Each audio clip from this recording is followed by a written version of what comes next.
I love aviation because it's magic.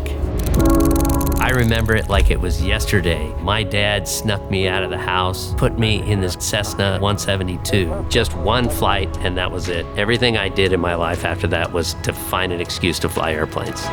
Software I got into to afford to be able to fly airplanes. I would use the plane to fly to business meetings. In 2008, I had enough money to buy an Epic, and I'd seen it in Kit Planes magazine. I was drooling over it. I came up, bought myself a kit plane, and started traveling up to Bend in my 182, building my Epic. Late 2009, the writing was on the wall that they weren't doing very well financially. Epic was forced into bankruptcy. Now, for most people, that would have been the end of the story. For Doug, it was the beginning of an aviation odyssey. Doug King steps up and he says, well, maybe we should buy it. He reads books. He learns bankruptcy law. I remember telling my wife, I don't know if I'm going to end up with my airplane, my money back, or the company, but I'm going to end up with something. And she said, well, if that's your attitude, don't even start. And I said, what do you mean? She said, if you're going to do it, then say I'm going to get my airplane, the money, and the company.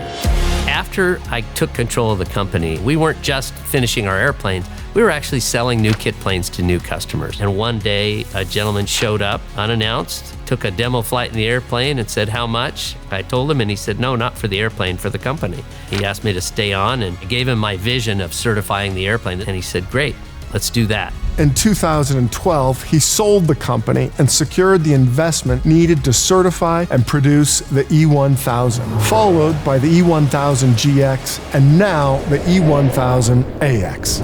It's terribly expensive to certify an airplane. It's also terribly expensive to build a company that supports a certified airplane. Life happens in the middle of this, and when you have hundreds of people working on a project and you have government agencies involved, it really gets difficult. Doug has had his hands in all of it. He is the force behind the systems and the solutions that have made Epic Aircraft the success it is today.